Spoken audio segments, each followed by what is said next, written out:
Hello my dear student, स्वागत करती हूँ आप सभी का आपके अपने यूट्यूब चैनल सितंबर शिल्पी क्लासेस में। फ्रेंड्स, आप सभी को पता है कि आपके यूपी टीजीटी पीजीटी की एग्ज़ाम डेट आ गई है और आप लोग अपनी पढ़ाई में लग चुके हो। और पढ़ाई अच्छी तरह से करो क्योंकि बहुत इम्पोर्टेंट है अच्छी तरह से पढ़ना। अगस्त में आपका पेपर है और ये जून तो आपका जा ही रहा है। इस जून में आप बस यही बनाते रह जाओगे कि टाइम टेबल कैसे पढ़े, क्या करें, कौन सी किताब पढ़े, क्या करें, इसी को सोचोगे। और जुलाई आपकी 31 जुलाई, जो 31 दिन हैं जुलाई में, यही आपके क्या है, इम्पॉर्टेंट हैं। तो आपके पास कुल मिला के 31 दिन है। फिर उधर उस साइड आपके पास अगस्त में उधर से एडमिट कार्ड आ जाएगा तो माइंड आपका उधर लग जाएगा कि कहाँ सेंटर पर है, कैसे जाना है। तो उधर पढ़ाई नहीं हो पाती है लास्ट टाइम, बस रिवीजन का टाइम होता है उस समय। तो देखिए, मैं आपको बेसिक से बता रही हूँ। 125 नंबर के 125 क्वेश्चन होंगे, 2 घंटे का समय होगा, नो नेगेटिव मार्किंग, कोई नेगेटिव मार्किंग नहीं होगी। यानी 125 के 125 क्वेश्चन करके आना है। टीजीटी में 500 मार्क्स के 500 मार्क्स का होगा। एक क्वेश्चन 4 मार्क्स का होगा। नो इंटरव्यू, टीजीटी में इंटरव्यू नहीं है। पीजीटी में 425 मार्क्स का होगा। एक क्वेश्चन आपका 3.4 मार्क्स का होगा, इंटरव्यू है। तो देखिए, सबसे अच्छी बात है टीजीटी में बहुत अच्छी मेहनत कर ले जाइए। इंटरव्यू भी नहीं है, जल्दी से ये भर्ती भी पूरी हो जाएगी क्योंकि इंटरव्यू प्रोसेस में टाइम लगता है। तो टीजीटी का जैसे रिजल्ट आएगा, वेरिफिकेशन हो के आपको ज्वाइनिंग दे दी जाएगी। पीजीटी में थोड़ा टाइम लगेगा। टीजीटी में खूब अच्छे से मेहनत कर लीजिए और आपका हो जाएगा सिलेक्शन। देखिए, कुछ पॉइंट को हम लोग को माइंड में रखना है, उसी के अकॉर्डिंग हमें तैयारी करनी है। सबसे पहले तो अपना सिलेबस आप देखो अच्छी तरह से। फिर अपना एक टाइम टेबल बनाओ कि मुझे इतने टाइम पढ़ना है, मतलब पढ़ना है। आप मान लो 1 मंथ, ओनली 1 मंथ, अगर पढ़ाई के लिए देखो, ओनली 1 मंथ, एक ही मंथ बचा है पढ़ाई के लिए जिसमें फोकस होकर आपको अच्छी तरह पढ़ाई करनी है। अब भी टाइम है, अगर आप लोग अब भी ध्यान नहीं दे रहे हो तो अब भी ध्यान दे लो, आपके पास जॉब होगी। क्योंकि आप देख लो इस बार होम साइंस की वैकेंसी कितनी अच्छी है। पहले तो बहुत कम होती थी, 200, कभी 120, 160 ऐसी होती थी। इस बार तो अच्छी खासी वैकेंसी है। अगर आप ढंग से पढ़ोगे ना तो सिलेक्शन हो जाएगा। 1 महीना भी बहुत होता है, लोग कहते हैं नहीं होता है, पर पढ़ने वालों के लिए 1 महीना बहुत अच्छा होता है। पढ़ना चाहो तो कर सकते हो, कुछ भी इम्पॉसिबल नहीं होता है। टाइम टेबल बनाओ, टाइम टेबल इस समय बहुत ज़रूरी है। अगर आपने अभी तक नहीं बनाया तो टाइम टेबल ज़रूर बना लो। अपना एक कॉपी पेन लेकर टाइम टेबल बनाओ कि इस सब्जेक्ट को इतने घंटे पढ़ना है, इस सब्जेक्ट को इतने घंटे पढ़ना है। अपने माइंड के अकॉर्डिंग और अपने घर के हालात के अकॉर्डिंग अपने टाइम टेबल बनाओ। देखिए, कुछ मैरिड होंगी, कुछ अनमैरिड होंगी। मैरिड वालों के साथ दिक्कत है कि घरों का काम भी करना होता है और उनके बच्चे वगैरह होते हैं, उनको भी देखना होता है। अनमैरिड वाले लोग के साथ मैनेज हो जाता है, पेरेंट्स सपोर्ट करते हैं। तो मैं कोई टाइम टेबल बताऊंगी वो आपका काम नहीं करेगा। आपको अपने घर के अकॉर्डिंग, अपने माइंड के अकॉर्डिंग टाइम टेबल खुद ही सजेस्ट करना पड़ेगा, खुद ही बनाना पड़ेगा कि मैं इस समय टाइम निकाल सकती हूँ और इस समय मैं पढ़ाई कर सकती हूँ। कोशिश कीजिए कि कम से कम इस समय जो हालात हैं, इतना कम टाइम है, इस समय अगर आपको सिलेक्शन चाहिए तो 5 से 6 घंटे पढ़ाई को दीजिए ही दीजिए। मोबाइल, व्हाट्सएप, फेसबुक सब भूल जाइए, सब कुछ भूल जाइए। दोस्ती, रिश्तेदारी, इस समय सबको अवॉइड कीजिए, सिर्फ फोकस कीजिए पढ़ाई। 1 महीने अगर आप दे दोगे ना तो आपका बहुत, कह रहे हैं ना, बहुत चीज़ें तैयार हो जाएंगी और आपके पास जॉब होगी। सबसे मेन बात सिलेक्शन होगा आपके पास। और फिर तो पूरी ज़िंदगी पड़ी है फेसबुक, व्हाट्सएप, लोगों से बात करने के लिए। 1 महीना आप अपनी पढ़ाई को दे दो, आप कहाँ से कहाँ पहुँच जाओगे। मोटिवेट रहो। अगर आप डिमोटिवेट हो जाते हो तो आप सॉन्ग सुनो, मोटिवेशन वाले सॉन्ग सुनो, मोटिवेशनल वीडियो देखो, जिसने आप अपने आप को मोटिवेट रखो कि मुझे करना है, मुझे सिलेक्शन चाहिए। मोटिवेट रहना बहुत ज़रूरी है क्योंकि मोटिवेट रहोगे तभी एनर्जी से भरपूर रहोगे। डीमोटिवेट बिल्कुल नहीं होना है। Avoid negative people.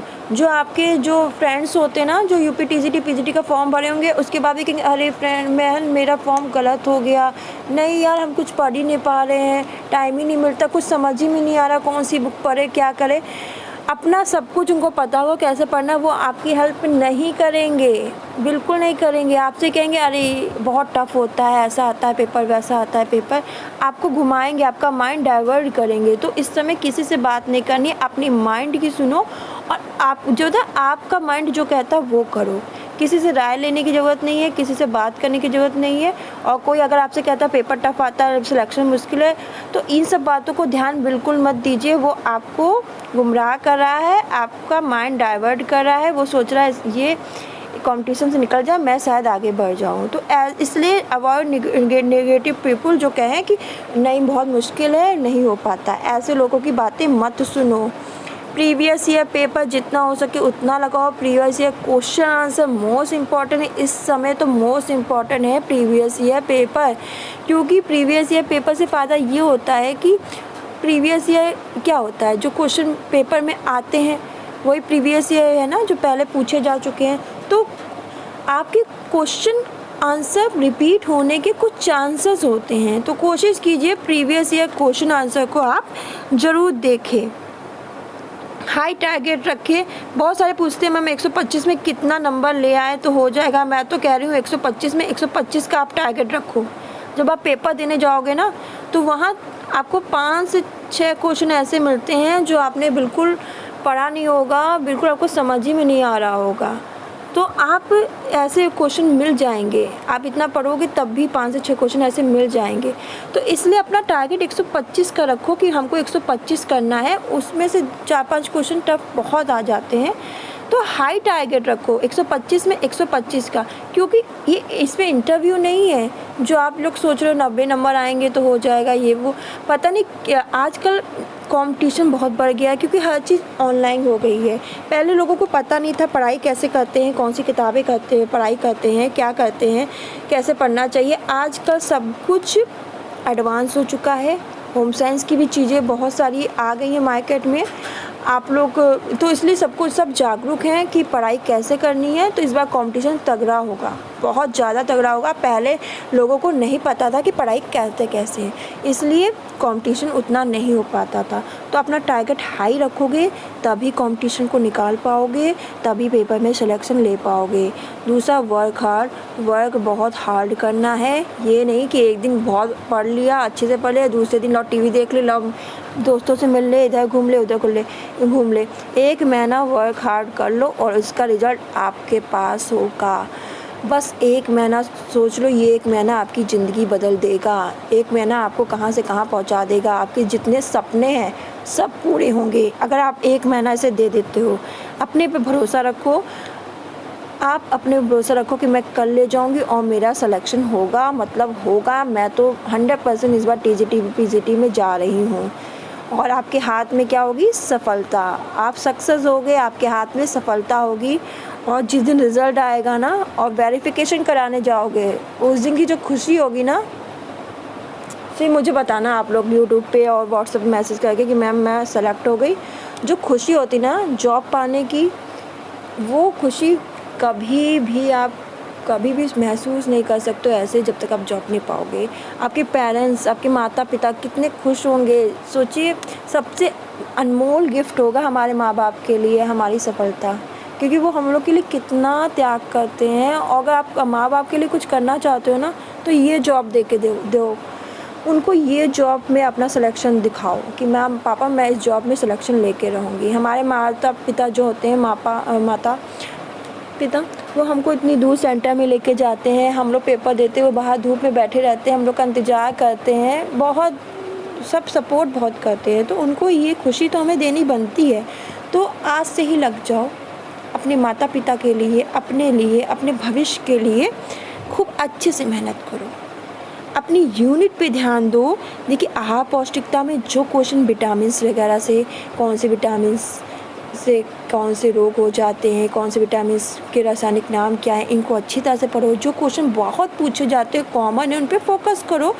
गृह प्रबंधन में आपका निर्णय, मूल, लक्ष्य, इनको देखो क्या है, जिसमें जो टॉपिक पूछे जाते हैं मानवीय संसाधन कौन से, अमानवीय संसाधन कौन से, स्वास्थ्य लेसन पे फोकस करो, बाल विकास में फोकस करो, टेक्सटाइल में आपकी जो कढ़ाई वगैरह है यहाँ से बहुत पूछे जाते हैं, रेशे का वर्गीकरण से बहुत पूछे जाते हैं, प्रसार शिक्षा में योजनाओं से बहुत क्वेश्चन पूछे जाते हैं, स्वास्थ्य में आपके रोग से बहुत क्वेश्चन पूछे जाते हैं। इन पर फोकस करो। तो अगर आप इन चीज़ों को अपनाओगे ना, ये देखो टीजीटी का ये सिलेबस है, जिनको नहीं पता वो देख लो। तो इन चीज़ों को अपनाओगे ना 100% सक्सेस होगे और सफलता आपके हाथ में होगी। और इस समय जो टाइम है ना, मैं तो यही कहूँगी कि इधर उधर मत अपना माइंड डाइवर्ट करो। एक सोच लो कि हमें ये पढ़ाई करनी है और उसी के अकॉर्डिंग चलो। जब भी आपको, जैसे कि आज का दिन है, आपने पढ़ाई कर ली, तो माइंड में एक चीज़ ज़रूर रखो कि कल हमें क्या पढ़ना है। एक छोटा सा बेसिक तैयार कर लो कि हमें कल ये फिनिश करना है। एक महीने अपने आप को तैयारी में झोंक दो, बिल्कुल वर्क हार्ड करो। कभी भी ये मत सोचो कि नहीं होगा नहीं होगा, ये सोचो होके रहेगा। हम मेहनत करेंगे, क्यों नहीं होगा। मेहनत का फल मिलता है, संघर्ष के बाद ही क्या होती, जीत होती है। तो ये था मेरा आपके लिए कि कैसे तैयारी करनी है। तो वीडियो अच्छी लगे तो लाइक कीजिएगा, शेयर कीजिएगा, कमेंट करके ज़रूर बताइएगा। इस चीज़ों को फॉलो करेंगे तो आपको बेनिफिट ज़रूर मिलेगा। और अपने आप को मोटिवेट रखना बहुत ज़रूरी होता है। पेपर के टाइम मोटिवेट रहिए, बहुत ज़रूरी होता है।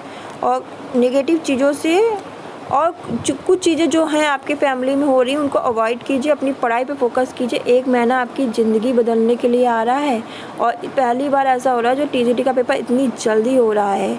तो ये चुनाव की वजह से ऐसा हो रहा है। तो वैकेंसी बहुत जल्दी भरी जाएगी। मेहनत करो, पढ़ाई करो, मोटिवेट रहना बहुत ज़रूरी है।